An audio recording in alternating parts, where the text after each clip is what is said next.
Before we begin, a quick word of caution. This episode could discuss serious topics, including suicidal thoughts, sexual assault, and rape. These are difficult subjects, and they may be upsetting or triggering for some of our listeners.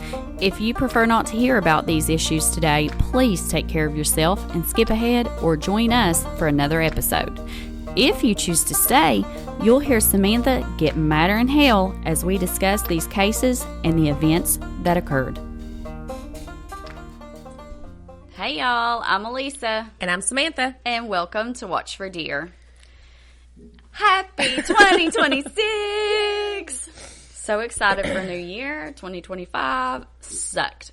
Did it? It sucked. Yeah, it did. I actually said, did it? Well, the beginning of 2025 really sucked for me. It was the shittiest year I've had in a long time. Yeah. Are we just going to leave it there? We're just going to leave it there. Okay. I mean, that's it. We're just going to say that's it. Shitty year. Shitty year. It was bad. Yeah. Yeah, so, I lost my grandma and my brother. Same. My only sibling. Mm-hmm. Yeah, so. Lost grandma. Yeah. I'm ready for a fresh start. Me too. I don't know if my start's going to be as fresh as yours. My start's going to be fresh. I don't know if my start's going to be as fresh as yours, your girl I am ready for a start. Single. Well, I mean, you can't. Do we need to record over that? Hold on. I'm all tangled up somehow. Oh, what have you done? I don't know. Hold on. What? I don't know. I was like, something's off. Oh, that's much gooder.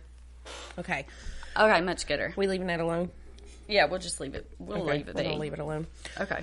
I did contemplate doing a vision board. Michelle and I wanted to do one. So I kind of did do one. I didn't actually physically do a vision board. But I do believe, like, if you put, like, negative stuff out there, negative stuff will come to you. And if you change your mindset, then good things will happen to you. Yeah. Manifest that shit. Yeah. So, I mean, I totally believe in that. So, I have changed my mindset, and I've got some goals. I've got some life goals. I've got some health goals. I've definitely got some podcast goals. Yeah. And so, our numbers on the podcast are fantastic. They are. They're really fantastic. Good. What was that? And I know sometimes I get down a little bit because of our Facebook following. Like, our numbers just creep. Yeah. But our Spotify numbers are shooting up. Yeah. And that's what matters. The Spotify numbers are what matters. Like, really matters. We like to do Facebook to, like, talk to people and stuff, but our Spotify numbers are so much bigger than our Facebook numbers. Yes. Which I love that. That's what we want. I'm not saying anything bad. But I don't know how to get those Facebook numbers up more. Like, I'm trying so hard. I think it's just a process, really. And I know I've started charts and stuff, like graphs, and I put everything in AI, like our Spotify numbers, and put everything in AI. And like the stuff that I've sent you. Yeah. We have went from, and this is a big deal to us. We went from a small podcast, like there's categories, I guess. Yeah. So we have went from a small podcast, and a lot of small podcasters never break that barrier to an emerging podcast. Yeah, that's right. I don't know what we're emerging to, but we're super excited about it. And we went from, 98 listens like in 2 or 3 months to, I mean, we're like 796% above that. We get thousands now. Thousands. Yeah. And that's so exciting. I just don't know how to get it to correlate with Facebook. I don't think you can, because I have a friend whose TikTok blew up. And, his Facebook blew up. His Facebook blew up, like 10 million views on a video. And you go over and you look at TikTok, and it's like, really? Nothing? Even though the same video was posted on the same social media. They just don't correlate with each other, so it's frustrating. It is frustrating, because you would think one platform and it would feed to the others, but it does not. And then I follow all these podcast pages, and because, you're constantly learning. And I follow these, and like a lot of people on there, they're like, well, we don't like the chit-chat. We like to get straight to it. And I was looking at Crime Junkies. Okay. I don't like Crime Junkie. She's too serious. Okay. And so Crime Junkies is like they're like in the top 100th. Oh, yeah, they're popular. Yeah, like they're the top. And people in there are like, we like you because you all don't talk about your life. It's straight to the facts and all this stuff. Yeah. But that's just not our personality. It's not. I can't be prim and proper. I don't think it's about being prim or proper. Did that just no? No, it's just the connection. I don't think it's I don't know. I like to talk. So since we're going to talk, I'm going to tell you what I did last night. You girls can laugh. So you all know we have guys on here too, and you need to hear this also because as a guy, maybe you have a lady friend that's in her 40s or 50s, and she is going through what we call a perimenopause. And I was at the basketball game last night, and you all know now I wear an estrogen patch on my butt cheek. And I do that to keep me sane. And I was having a hot flash. No joke. No. But I was having a hot flash off and on last night in the game at the Marshall basketball game. And when I got up, like, I wasn't like my pants weren't wet or whatever, but my legs, I mean, they were sweaty. Like, I was sweaty, you know, like one may call it, what would you call, swamp ass. And, swamp ass leads to monkey butt. So watch yourself. But when I come home, I always take my estrogen patch off on Saturday night. And because when you put it on there, you get this little glue stuff on your butt because it lasts for like a week. Yeah. And it's the best thing in the world. And I went to take it off, and it was gone. The estrogen patch was gone. No. And I guess I had sweated so much. Sweated off. I sweated off and couldn't find it. I think that maybe I sweated off, and it just like traveled down my leg, maybe out my shoe. I don't know. I've looked for it everywhere because I'm afraid my dog's going to eat it. And he's going to grow boobs or something. Charlie, my, what such big tatas you have. Anyway, so if you're at the Marshall basketball game and you find a plastic piece of it's like this shape right here, and that was mine. That was hers. That was mine. That was hers. Okay, yeah, so, I mean, we don't have a lot of business. We did 25 episodes last year, which is about half of what we did the year before. Yeah. However, this past year we focused on the quality of shows versus the quantity, and that actually paid off for us because our numbers were insane. Again, when I put, not to interrupt you, but when I put it in AI, and it was like, oh, this is awesome, you know, because remember, I've been tracking this for a while, and I had never told it the amount of episodes that we did, so I guess maybe it just thought that we were still doing one a week. Yeah. And I mean, it, you know, the graphs, they're good. They're good. And I have big hopes for the podcast. That's big right. ones. We got a couple things in motion. We got one thing hopefully this month we're hoping to do, trying to nail down a date for that. We've got another fun thing we're going to do in February, weather permitting. And yeah, we're supposed to go back to visit our friend JD back in Beckley. Yep. And the only way that I'm going back to Beckley is if the weather is going to be fantastic, because I can drive in the snow. Down here in good old southern West Virginia. Are we southern western? Beckley's more southern than we are. We're more western. I don't know. Anyways, where we're at in the state, they get more snow than we do, and I'm not getting up there and them calling for snow, me not be able to get back. Oh, I can get you home. No, I'm not I doing can get it. you home. I'm not doing it. Okay, so I don't have a story today. She actually has the story today. I have a story. So I've been working on this for a while. It's the Elisa, when I tell you, I don't even know how I stumbled upon this. I don't remember if somebody told me like that I needed to do this story. I don't know maybe a TikTok. I really don't remember, but it was in the back of my mind. One day I just started reading about it, and I was like, this is insane. Like, I've never heard anything like this in my entire life. And I got halfway through the story, and just so happened, because I really think my phone and TV and stuff listen to me, I get on Netflix and realize that there's a documentary on it. Didn't know it. So I watched the documentary, and I was like, this is so deep. This is so deep. So I'm giving you my version of the collar bomb. Dun, dun, dun. The collar bomb. Okay. Okay. So that's what we're gonna talk about, and I'm super excited about it. And I don't know if I'm supposed to look at you or if I'm supposed to look at you. I look at both. Well, I know, but I don't like my side profile. I'm getting God. gels. Look, I'm getting gels. I just look. Your face is so much smaller than mine, and you're not up as like my. Look here, my hip is up against this. But when we get our new studio here in a couple weeks. Yeah. We're signing for my new house on Friday. Glory, hallelujah. And I've got an office space. And I'm so proud of you. So taking a corner of the office space, and we're dedicating that to the podcast, so we don't have to like tear this stuff down and like put it back up. Yeah, because where we're recording at right now is my husband's bar. Like, this is a bar in my house. This is where we're at. So, yeah. And I love it. We love it. It's just not convenient to set everything up. Like, we have to set it up, and then we have to take it back down, and it's just a pain. Yeah. Okay, so let's go. I'm excited. I hope you are. Okay. What words come to mind when I say the word serial killer, Elisa, and listeners?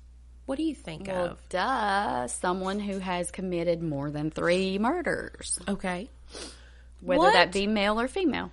What does one look like? Describe a serial killer to me. If somebody said there was a serial killer on the loose, here in Wayne County. You'd never know, because a lot of times, most of the time, they look like the nicest person that you could ever meet. Because they are very good at masking. It's what psychopaths do. They mask. Would you think of a woman?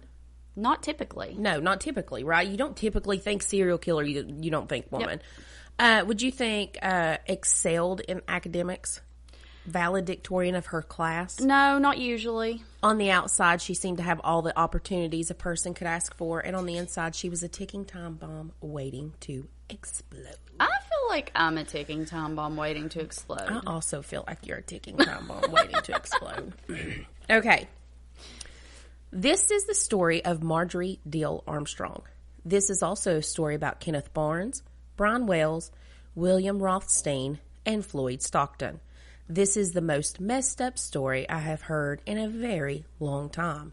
So grab some wine, because you're going to need it. If you're driving, don't grab the wine. Also, we're not grabbing wine either. Not today. But when I wrote this, I figured I would be. But I'm trying to do a semi-dry January, so we're just going to go with it. I'm not. I had vodka and Red Bull last night, and I was up to like 1:30.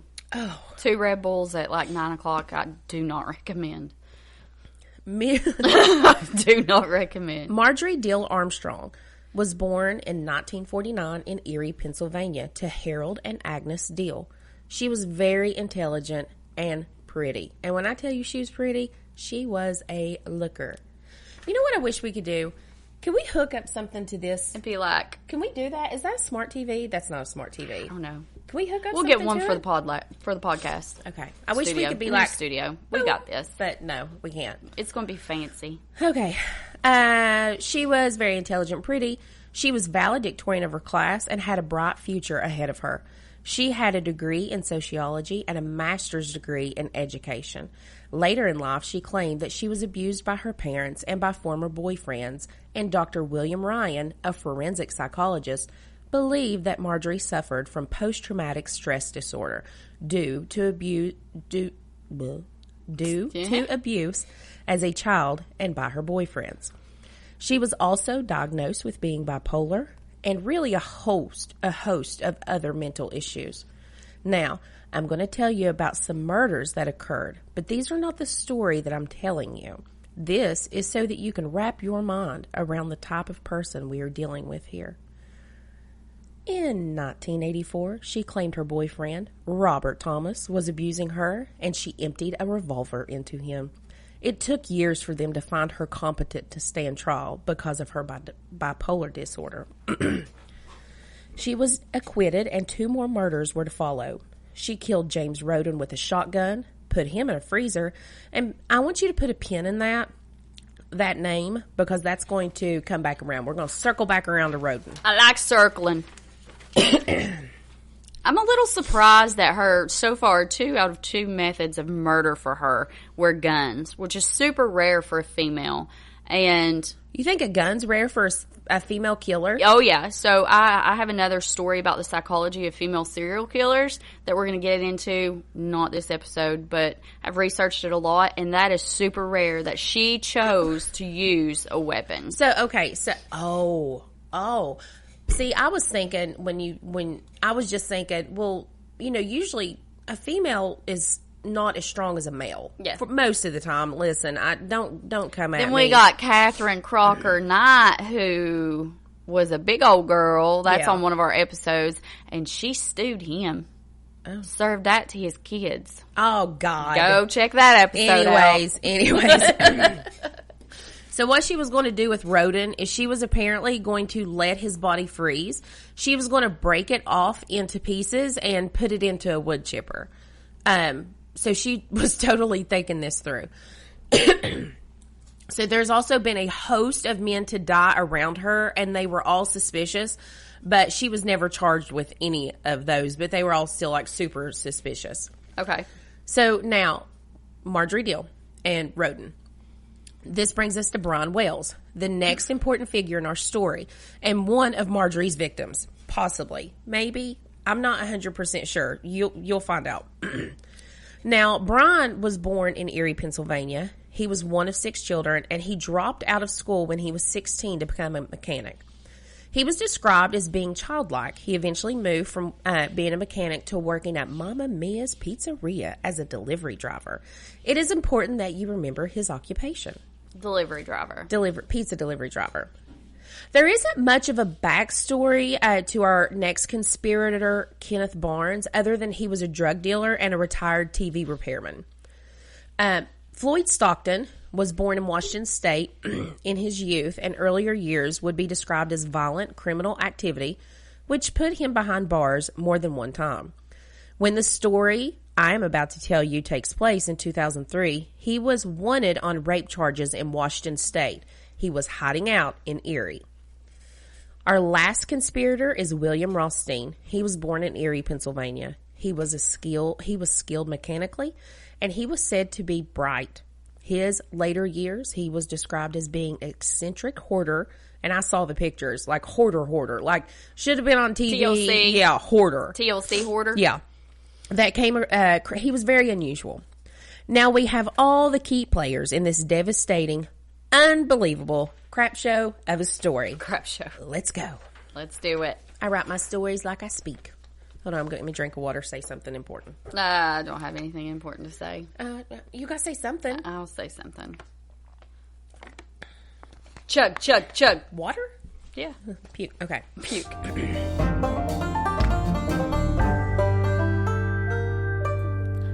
So I was shopping for some new kitchen cabinets, and I came across the guys at Affordable Contracting Solutions. Their showroom is located in Cross Lanes, and you can find them on Facebook. They can potentially save you thousands on kitchen cabinets. They also have LVP flooring, tile, and freestanding tubs that are absolutely gorgeous. Again, Affordable Contracting Solutions. Send them a Facebook message.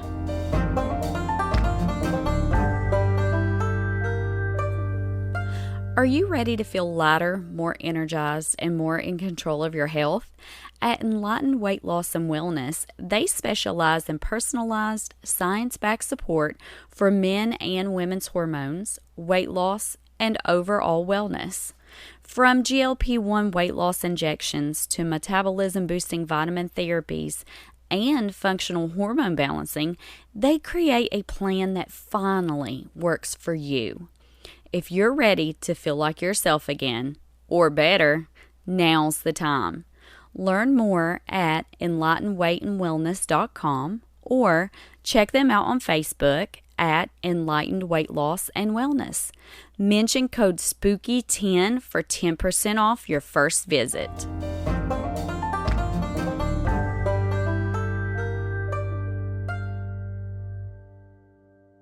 So, now, we're back in 2003.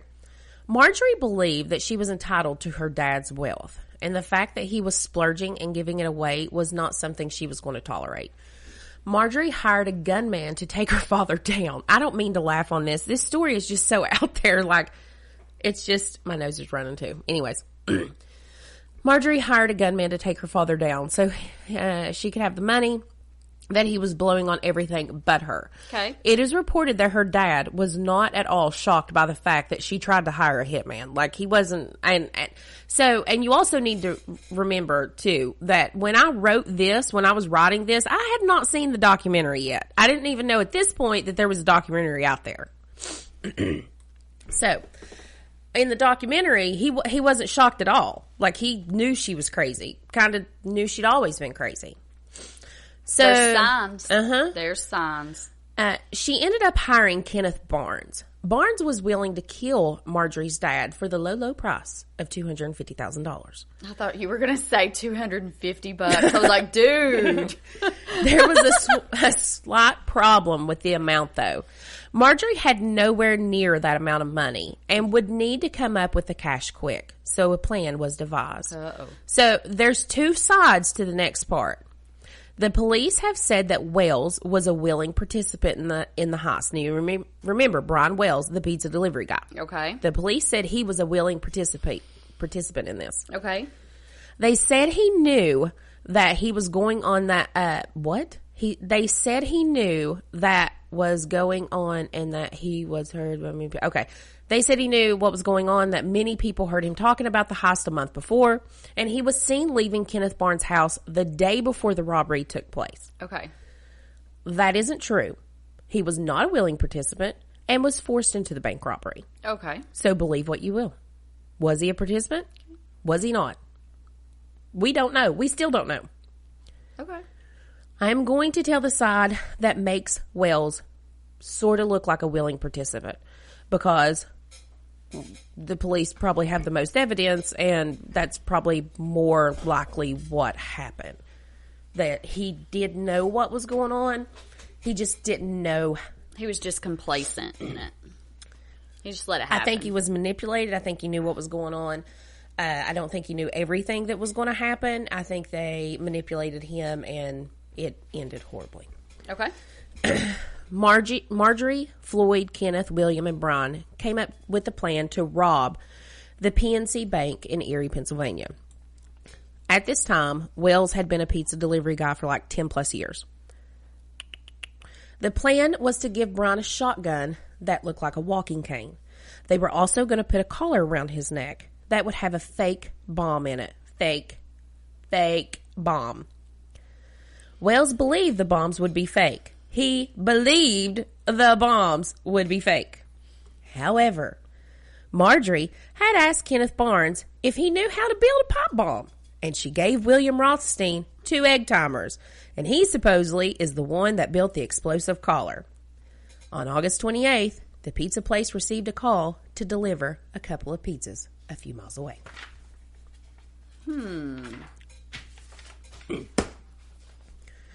The man that answered the phone was a co-worker of Wells and said that he was having trouble understanding what the person on the other side of the phone was saying. Wells then took the phone, got the address, and left. The place to deliver them was a television station tower at the end of a dirt road. This is supposedly when Wells was told that the plans have changed. It is believed that all the conspirators to pull off the heist were there. Marjorie Dale Armstrong, Kenneth Barnes, Floyd Stockton, and William Rothstein. Brian Wells apparently struggled with the group, and there was a gunshot, and the collar was attached to his neck with real bombs. Oh. Now, 2 things. In the documentary, the police are there at the television tower, and they said that it looked like a struggle had, like, it was dirt and stuff, that it looked like a struggle, had... So it appeared by the evidence that there was a struggle. Okay. Now, I'm going to call this a collar bomb because that is exactly what it is, but it also had a plate with a device that covered his chest. So, well, let me see if I wrote that down because it's been a while. So, it wasn't just a collar. It went around his neck like a handcuff. Like the collar was literally like a handcuff. Once you got it on, you couldn't take it off. And it had like a metal plate that covered his chest. Ugh. Okay? And the metal plate was thick because it had bombs inside the metal plate on his chest. You understand what I'm saying? Yep. Okay. So it wasn't just a collar. Anyway, he was instructed to tell the police that 3 black men were holding him hostage and forced the collar on him. Wells entered the PNC Bank in Erie at 2:28 p.m. Wells got in line and waited his turn so he could hand the teller a note. Here's where it gets iffy with me. If he did not know that those were real bombs, if he thought they were fake, I can see him getting in line and waiting. But if you put a real bomb around somebody's neck, and I'm laughing because I'm nervous, not because it's funny. If you put a real bomb around somebody's neck and you tell them that they have to go to the bank and get a certain amount of money before the timer went off and all this I'd stuff. be rushing. Would you stand in line? No, I'd be like, babe, there's a bomb to my neck. I would not stand in line. Mm-mm. Okay. No. So, again, would you wait in line if you believe you had a ticking time bomb around your neck? Calmly. He was calm. No, not if it was time. The note he handed the teller demanded $250,000 and that she only had 15 minutes to do so. Remember, $250,000 is the amount of money that Marjorie needed to pay Kenneth Barnes to kill her father.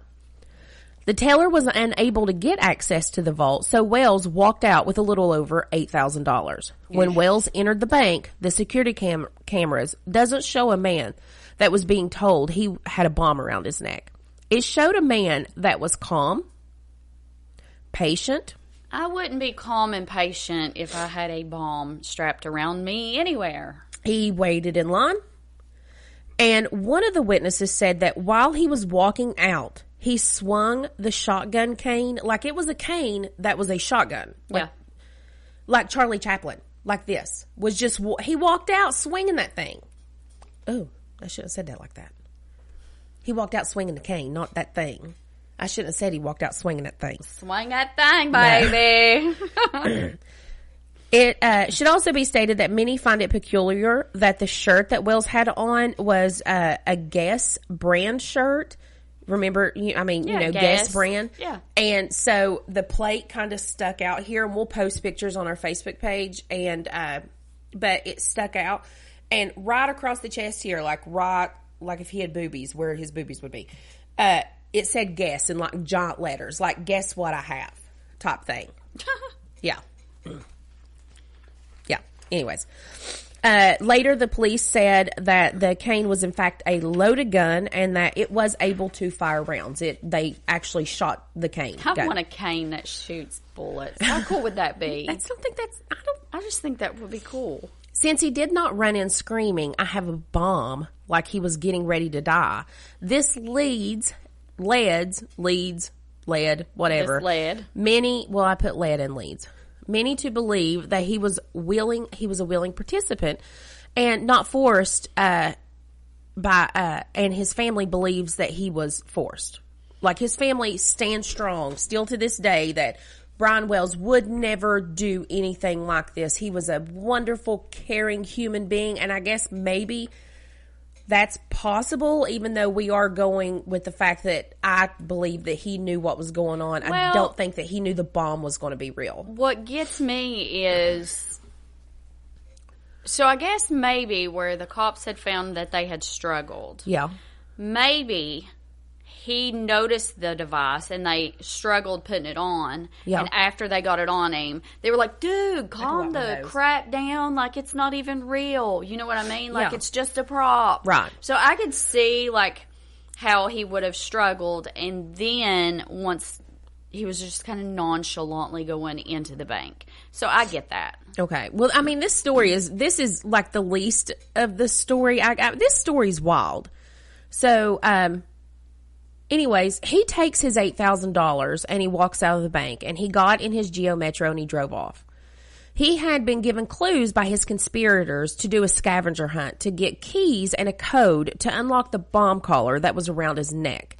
According to the documentary, now I started reading or watching it, Evil Genius, he loved to do scavenger hunts. The newspaper put out scavenger hunts, I think every day, like a clue. And he loved to do those.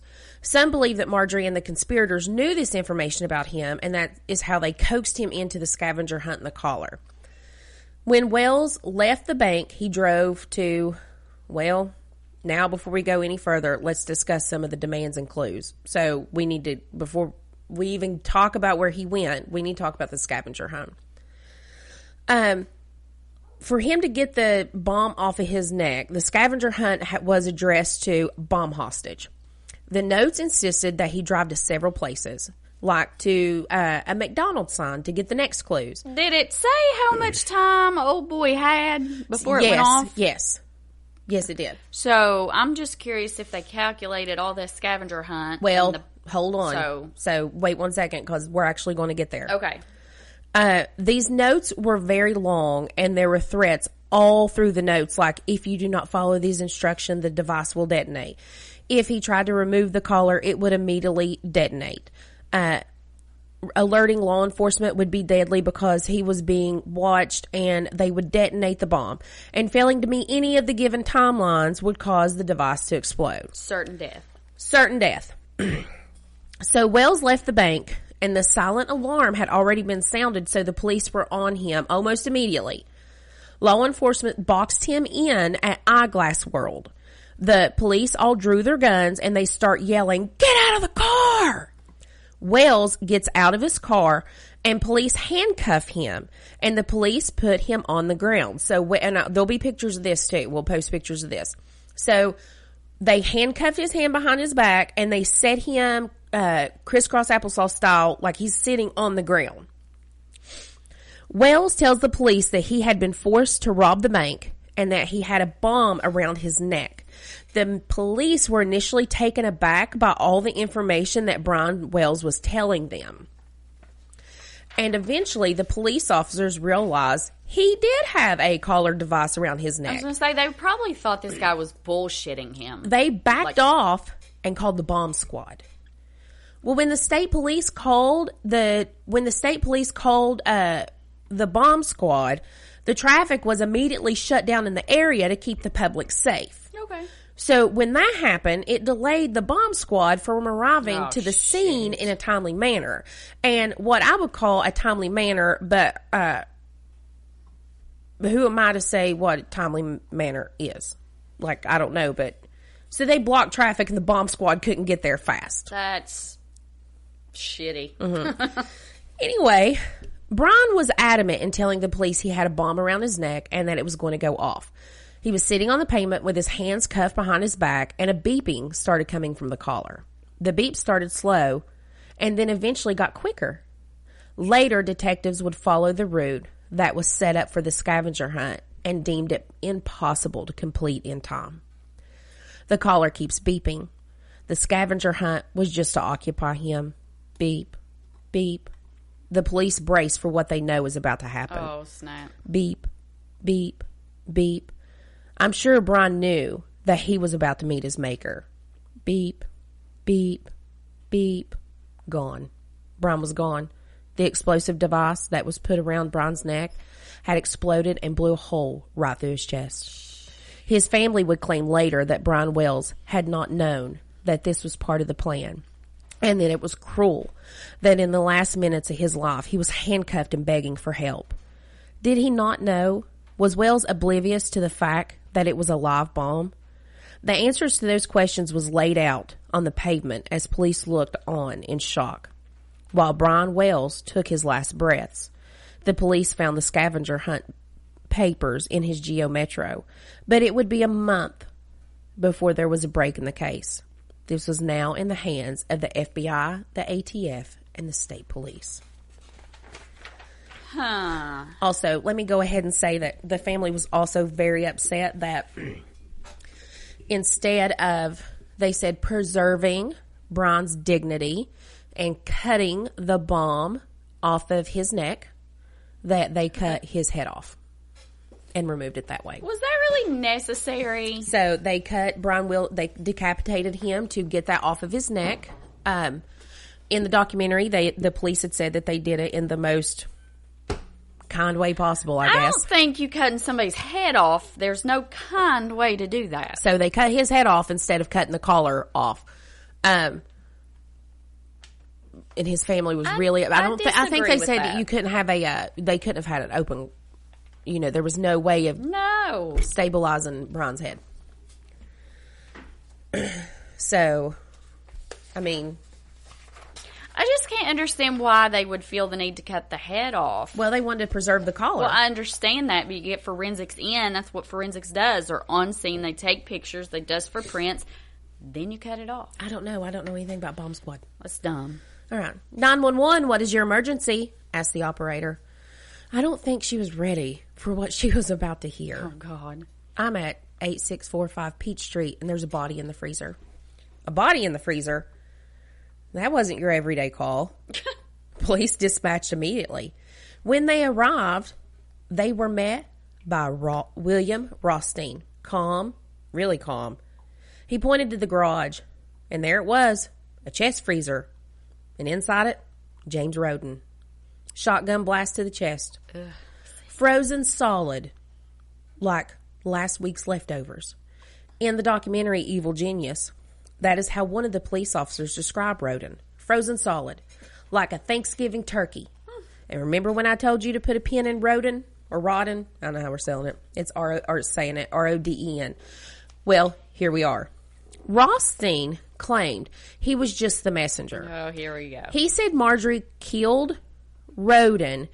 He said she called him in a panic, begged him to help hide the body. And what did he do? He agreed. Because why not? This wasn't his first rodeo with Marjorie. He had history with her. Oh, so he already knew she was crazy. They were living together. Okay. I think they lived together. Listen, this story is so out there. It is so out there. I think maybe they lived together for a little bit. So he knew she was insane. So Rothstein put the body in the freezer, and he stored the body for weeks while Marjorie schemed and spiraled. And then, like a man who suddenly grows a conscience, Rothstein calls 911. Like, why now? Why not the day she pulled the trigger? Why is he calling it now? Like, he'd been in the freezer for a long time. Bitch probably scared him shitless, and he was like, I got to get her. Listen, if you saw her up. If you saw her, you would absolutely be scared to death of this lady. She was beautiful growing up. Her whole face changed. Her whole face, demeanor, everything. And like, when they do interviews and stuff with her and her talking, she's insane. Anyways, detectives swarm the scene. They start peeling back layers of lies. Rothstein spins his tale. Marjorie wanted Rodden. I don't know how I'm saying it. Just say dead because he knew too much about the heist, about the bomb, about everything. He was a liability, so she eliminated him. And Rothstein, he played along until guilt or fear got the better of him. But here's the kicker. Rothstein doesn't get charged. Not for hiding a body. Not for tampering with evidence. Nothing. He walks. But why? Did they know? Why? Because he's useful. And he knows things. And the FBI knows that he knows things. And they know that if they don't charge him with anything right now, that there's going to be more to come out. Yeah. Because the FBI is smart-ish. They're smart. Allegedly. I think they're smart. Allegedly. Will you scoot up a little bit so I don't look like a half-screen heifer here? What do you want me to do? Do you want me to sit up here? Look how I'm sitting. Look. Thank you. Meanwhile, still bigger head. Always.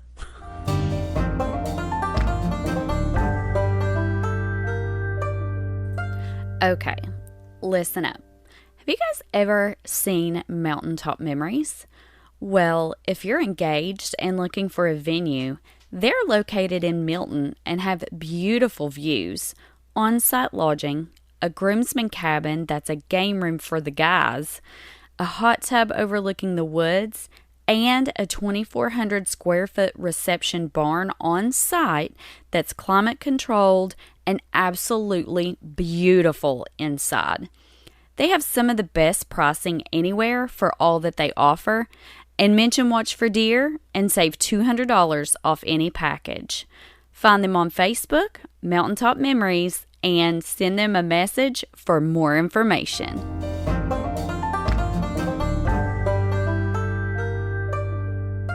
Car troubles got you down? Sanders Tire and Auto Repair has got you covered. Engine repair, transmissions, alignments, diagnostics, suspension fixes, welding, wheel straightening. These folks do it all. And fast. No upsells, just honest work backed by a 2-year, 24,000-mile warranty. Feels like having a pit crew in your own backyard. thousands of happy customers can't be wrong. Swing by Sanders Tire and Auto Repair in Lavalette, West Virginia, where your ride gets the royal treatment and you get peace of mind. Now offering road hazard on your new tire purchase to help protect your investment. Check them out now or give them a call at 304-528-9800 to schedule your appointment. Elisa, what was that number again? I was driving my car the other day and it was acting a little wonky. I don't know how to describe it.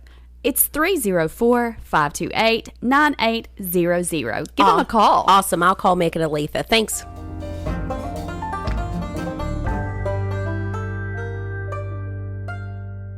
Meanwhile, Marjorie's unraveling. She's talking, rambling, giving interviews from prison like she's the star of her own reality show. She blames everyone but herself. Kenneth Barnes, he's arrested. He flips faster than a pancake at IHOP. He tells investigators everything. The plot, the bomb, the scavenger hunt, the plan to kill Marjorie's dad. It all comes out. And suddenly, the picture is clear. This wasn't a random act.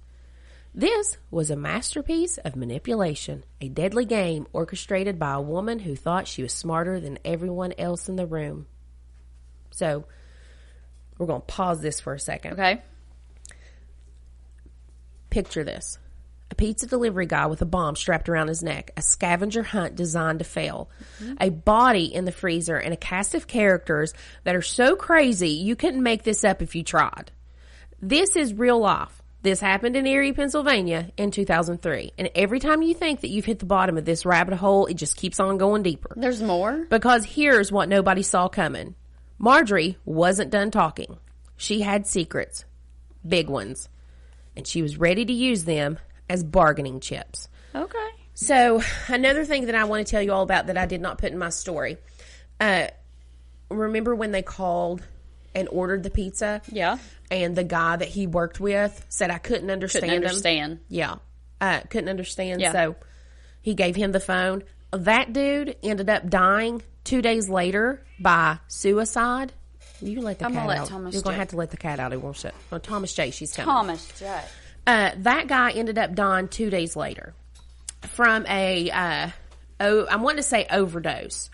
And they actually think that maybe he maybe could have known something was going to happen, and maybe, possibly, allegedly, that he was supposed to hand the phone to Braun, even if he didn't know about the bank heist and stuff. Like, you know, here, I'm going to give you $100. When I call and order this pizza, make sure Brian Wells is the one that delivers it, type of thing. Okay. So, there's some who thinks that he killed himself over guilt because he did that. And then there's others who think that maybe Marjorie Deal killed him to keep his mouth shut, because there's at this point there's no extent of what this woman will do. Anywho, in court, Marjorie was a spectacle. Yeah. I like it. I like it when you jack your words up. Spectacle. It ain't easy, bitch. Sharp 1 minute and incoherent the next. She argued with the judge. She lectured the jury. She painted herself as a victim, an abused child, the misunderstood genius. But the evidence, it was crushing. The bomb caller, the notes, the witnesses. Kenneth Barnes was singing like a canary. Floyd Stockton hiding out, terrified he'd be dragged back to Washington on rape charges. And Rothstein, well, William Rothstein, the one who hid the body, who knew a lot and was willing to talk, he never did face trial. Ever? Never did face trial and was never charged. Do you want to know why? Yeah. Because he died of cancer before all of it. Oh, shit. He died in 2004, less than a year after the heist. Maybe that's what it was. He knew he was dying of cancer and needed to clear that conscience before he met the Lord. Well, I don't think he told very much stuff. Investigators were convinced that Rothstein was the engineer behind the bomb and possibly the true mastermind. He was a brilliant, eccentric, and manipulative, traits that made him dangerous. Before his death, Rothstein gave cryptic statements claiming he was smarter than everyone else and hinting that he knew things that no one else did. The FBI believed he took critical secrets to the grave, including whether Brian Wells was truly a willing participant or just a pawn. His death closed a door that will never reopen, leaving unanswered questions that haunt this case to this day.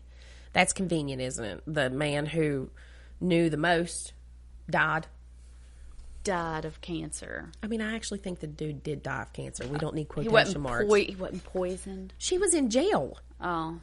She was in jail.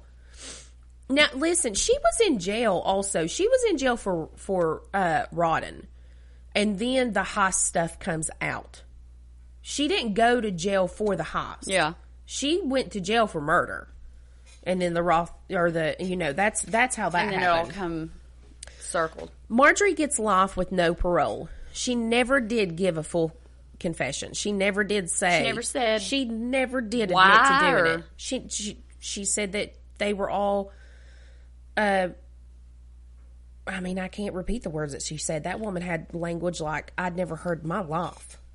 She just said she was innocent. Let's just keep it at that. Okay. She consistently claimed her innocence and portrayed herself as a victim throughout the investigation and trial. In interviews and court appearances, she blamed others: Rothstein, Barnes, Stockton, and even suggested Brian Wells was involved willingly. Her defense strategy leaned heavily on her mental health issues and a history of abuse, but she never admitted to masterminding the plot. In fact, she remained combative and manipulative until the end, arguing with judges and giving lengthy, self-serving statements. She dies in prison in 2017. Kenneth Barnes, he gets decades. Floyd Stockton was a wild card in the twisted plot. A career criminal with a violent past. Stockton was hiding out in Erie to avoid rape charges in Washington when the heist unfolded. His role: he helped restrain Brian Wells and was present when the collar bomb was locked around Wells' neck. But when the investigation closed in, Stockton played the survival game. He cooperated with authorities, claiming he didn't know the bomb was real. A convenient excuse that kept him out of prison. In exchange for his testimony, Stockton was granted immunity. He walked free, leaving behind a trail of unanswered questions and a reputation as the man who slipped through the cracks of one of America's strangest crimes. He never did get he didn't pull one day. Not even a moment. He didn't even get a moment of time. He got immunity. And he was wanted for rape in Washington. I think the girl was 17. But he did go back in Washington and did pull time for that. Well, good. But it wasn't his whole life. I actually think that he could still be alive for all I know. Yeah, well, he's a piece of shit. Yeah, he is. All right. His last moments, Brian Wells' last moments, replay in documentaries and podcasts and late night conversations. Beep, beep, beep, boom. The sound haunts Erie to this day. So what do we make of this? Was it greed? Madness? A cocktail of both? Marjorie wanted money. She wanted control. She wanted to prove she was the smartest person in the room. In a twisted way, she was. She got away with a lot of stuff. And if it hadn't been for Rothstein telling them everything that she had done and him starting to feel bad that she killed Roden and had his body in the freezer, I don't think they'd have found out who it was. I think she'd have got by with this one too. She just enjoyed playing. It was just a game to her, like a chess. It was just all these different puzzle pieces, and it was just a game to her. Okay. So I have one, and we're going to discuss this a little bit more, but I have one more part on this that I do want to tell that I tacked on at the end because I didn't really know how to put it in there. Okay. And I felt like it needed to be in here. In that documentary, again, that I watched, now, not all of this information, really, the only information from the documentary that I'm using, I have said, in this. There is a prostitute that was friends with Brian Wells, and her name was Jessica Hoopstick. She said that Brian Wells had no clue about the heist and that he was a really, really nice guy. She is actually the one that told the conspirators about him when she heard that they were looking for someone dumb enough to use in their plans. Jessica said she even introduced him to the conspirators and made sure that they knew his work schedule. And as far as I can find, Jessica was never tried or convicted of anything involving the case. So that seems... Well, when I was watching that documentary, supposedly that's the first time she's ever even talking because she started feeling super guilty. Well, yeah, you sent him to the wolves. Yeah. So, you know how like they were like, Brian Wells supposedly was with the conspirators the night before. Well, that is the night that Jessica supposedly took him over there to introduce because they needed someone dumb that would fall into their plans. So then I don't think that he knew. I don't think that he knew what was going on. I don't think it probably registered to him until he started hearing the beeps and then was like, shit. Well, now I will tell you, I think, so my thoughts on it, I think that he knew what was going on. I don't think that he knew the bomb was real. Yeah. I think that when he got up there, I still don't think that he knew the bomb was real until they finally, I don't know, it doesn't make sense to me. Because in one hand, why would he be struggling? No. I can see like, okay, I changed my mind. I don't want to do this. Don't put it on me. Even if it's a fake bomb, don't put it on me. They wrestle him and put it on him, right? And they give him a scavenger hunt. Why would he do the scavenger hunt if he thought that it was fake? And the reason I'm saying this is because the BNC bank that he went to was not the first place in the scavenger hunt. That was the second. The first place that he had to go to was McDonald's. So he went to McDonald's, did that first clue or whatever, and then he went to the bank. So why even do the scavenger hunt, I guess, if you don't think the bomb is real? But then why go into the bank and act so nonchalant, wait in line, swing your shotgun cane? Did you say that he had, like, disabilities, like cognitive disabilities? No. The only thing that I have seen that he was childlike, that's what they said. He was childlike. I don't know what that means. I feel like that's indicative of potentially like... Oh, sure. But that's not a confirmation. Like, No. I didn't have a confirmation that he had cognitive issues. So let's treat it let's just treat it. I don't know. I mean, I don't know if he had cognitive issues or not. I don't know. I bet he did. I'm going to treat it as if he didn't. I'm going to treat it as if he did not have cognitive issues. So it doesn't make sense to me why he would act all that and then go in the bank, not act afraid at all. Like, he didn't act afraid at all. He stood in line. Yeah. And he told the teller he only had 15 minutes. He stood in line, walks out, swings the cane, leaves. And even like when he's on the ground, he's like, hey, I have a bomb. Can you pause this for a second and I'll look up a video and let you all hear it? Record. Okay. This is just like a 2-second little clip here of him saying it's going to go off. I'm not lying. Check. He was getting excited, and then I kept hearing it. It was going beep, beep. I was zoomed in right on his face.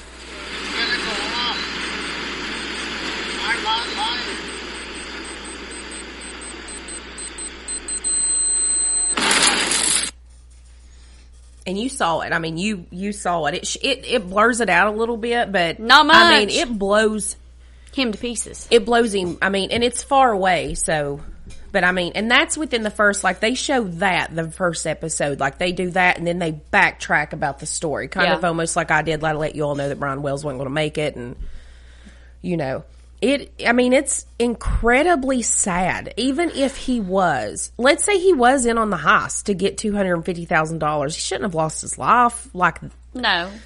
I mean, I don't know. I mean, if he did rob the place, then yeah, maybe so. I don't know. I don't know how I feel. It's just horrible. It's just a horrible freaking thing. It was just sad. And she's crazy.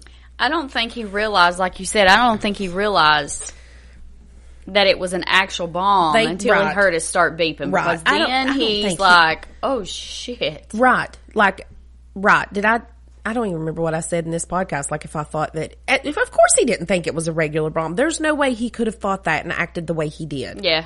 And when the beeping started is when, like, some of the times, too, you could tell that his voice cracked some. Like, he would start to get excited. Physically got agitated. Like, oh. Yeah. Yeah. I don't know. That was a doozy. That was a I mean, it is a crazy documentary, and it goes in a lot more detail than what I did. So, good job. There you go. There's nice your story. story. There's your story. Nice story. Well, I don't think we have anything else, so you guys know where to catch us on Spotify, Watch for Deer podcast. That's our socials too, Facebook, TikTok, Watch for Deer podcast. You can email us a story or questions or anything like that on watchfordeerpodcast@gmail.com. Yeah, and comment on Spotify. You know, comment on it. There's a lot of you all that do leave us comments. Rate it. Rate us. That Please helps. Rate us. Helps Spotify push us out. We have a 5-star review, and that's awesome. Yeah.